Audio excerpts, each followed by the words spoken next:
Hai, perkenalkan, nama saya Jonathan Irene Sartika Dewi dari Angkatan 17, Latsar CPNS, KDO Delan, Samarinda, dengan nomor daftar hadir 16. Dalam video ini, saya akan membahas tentang konsep nasionalisme, bagian dari nilai-nilai ASN unggul, Aneka.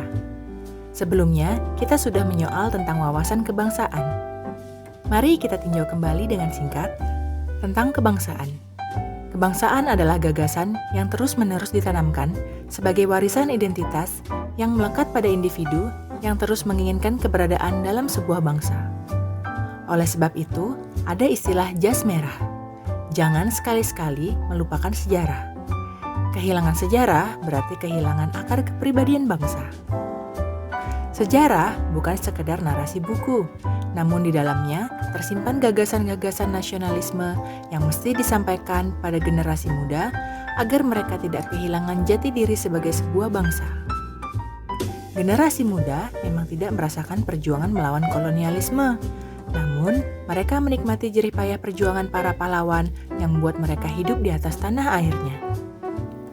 Dan untuk melanjutkan kebangsaan ini, nasionalisme perlu ditanamkan sejak dini, agar di kemudian hari dalam menghadapi tantangan global, di mana batas-batas geografis telah memudar oleh teknologi informasi yang membawa berbagai pengetahuan dan ideologi lain, para pemuda penerus cita-cita bangsa tetap memiliki kepribadian yang mencerminkan kebangsaannya.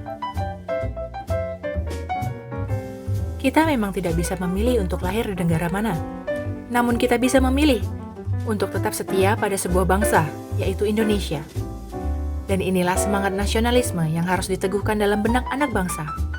Kelak, generasi muda dapat menjadi pahlawan pada zamannya sendiri dan mengharumkan nama bangsa Indonesia di kancah internasional. Maka dari itu, topik video adalah mengenai nasionalisme, patriotisme, dan Pancasila.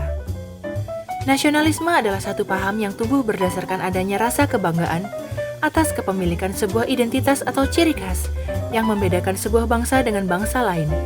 Walaupun bangsa tersebut berasal dari latar belakang atau garis keturunan yang berbeda-beda, namun bersama-sama menciptakan kedaulatan bagi tanah airnya yang dapat mengatur cara-cara perwujudan cita-cita bangsa tersebut tanpa intervensi bangsa lain. Pada perjalanannya, nasionalisme harus tetap berada pada koridor, yaitu mengakui kedaulatan bangsa lain, yang sama-sama memperjuangkan cita-cita kebangsaannya sendiri tanpa saling memainkan kepentingan yang merugikan. Nasionalisme adalah sebuah proses yang berkelanjutan dan membutuhkan komitmen dari setiap anggota masyarakat. Untuk mewujudkan nasionalisme, dibutuhkan gagasan patriotisme, yaitu rasa rela berkorban untuk menunjukkan rasa cinta terhadap sebuah bangsa yang dianggapnya bagian dari identitas dirinya. Sebab, hal itu juga yang membuat seorang individu menjadi bagian dari sebuah bangsa yang besar.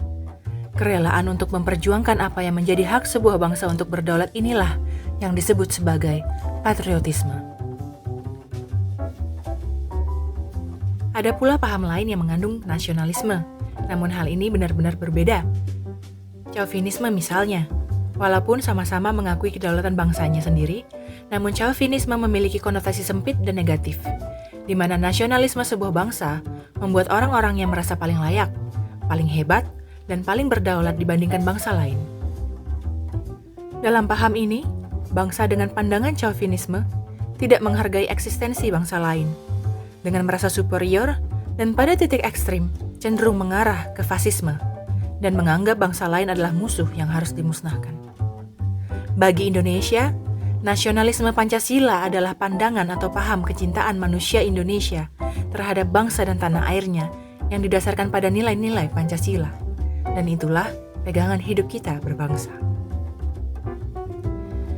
Prinsip nasionalisme bangsa Indonesia dilandasi nilai-nilai Pancasila yang diarahkan agar bangsa Indonesia senantiasa menempatkan persatuan-kesatuan, kepentingan dan keselamatan bangsa dan negara di atas kepentingan pribadi atau kepentingan golongan, menunjukkan sikap rela berkorban demi kepentingan bangsa dan negara, bangga sebagai bangsa Indonesia dan bertanah air Indonesia, serta tidak merasa rendah diri, mengakui persamaan derajat, persamaan hak dan kewajiban antara sesama manusia dan sesama bangsa, dan saling menumbuhkan sikap mencintai sesama manusia, serta mengembangkan sikap tenggang rasa.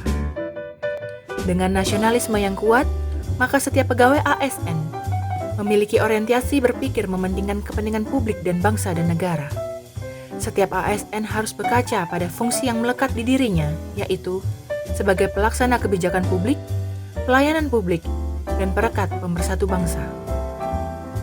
Jadi, dalam pelaksanaan kebijakan publik, ASN merelakan kepentingan pribadi atau menyelaraskan kepentingan dirinya dengan tujuan kebijakan nasional sebagai upaya mewujudkan cita-cita bangsa.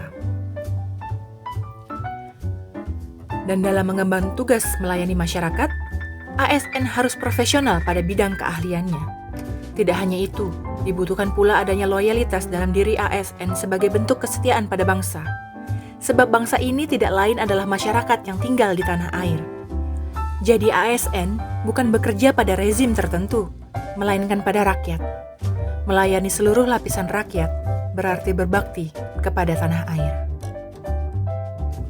Juga sebagai perekat dan pemersatu bangsa, ASN yang mempunyai dedikasi pada negara memberi teladan bagi seluruh rakyat untuk bersatu padu membangun negeri. Jika masyarakat dapat melihat kinerja baik dan hasil yang nyata pada pembangunan, maka rasa cinta terhadap bangsa ini tentunya semakin tumbuh.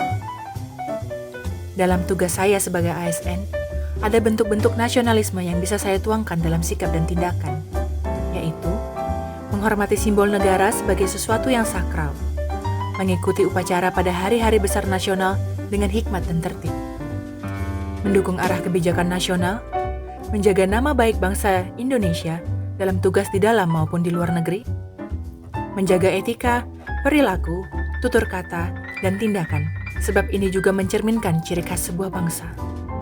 Menggunakan bahasa Indonesia yang baik dalam pergaulan sehari-hari di lingkungan kerja dan bertetangga. Terutama sebagai seorang pendidik, saya sangat perlu mewujudkan nasionalisme. Misalnya, dalam penggunaan bahasa asing, motivasinya adalah untuk mengembangkan kompetensi dan media belajar agar dapat menjangkau pengetahuan yang diperlukan untuk memutakhirkan kurikulum pengajaran nasional, menciptakan suasana kelas yang demokratis, dan memberi kebebasan berekspresi bagi mahasiswa yang mengutamakan kedamaian. Menggunakan asas kemandirian dan kemerdekaan terhadap mahasiswa untuk mengembangkan diri dan gagasan. Adapun nilai-nilai nasionalisme Pancasila yang saya tuangkan dalam kehidupan bermasyarakat adalah bersikap adil dalam memberikan pelayanan kepada siapapun, sebab keadilan adalah sebuah landasan demokrasi. Saya tidak mengambil keputusan sendiri ketika berhubungan dengan kepentingan lembaga atau publik, namun mengambil jalan musyawarah. Saya tidak melontarkan ujaran yang berpotensi menyebabkan perpecahan dalam organisasi ataupun dalam bermasyarakat. Mengutamakan persatuan dalam menawarkan solusi. Kemudian, saya akan selalu mendahulukan kemanusiaan dalam prosedur kerja, sebab yang prosedural saja belum tentu moral. Dan sebagai manusia yang penuh keterbatasan, saya harus menjaga nilai-nilai spiritual yang mengarahkan nurani pada keikhlasan dalam bekerja, kejujuran, dan amanah. Demikian refleksi saya tentang nilai-nilai kemanusiaan dalam kinerja ASN. Terima kasih, sampai jumpa di video selanjutnya.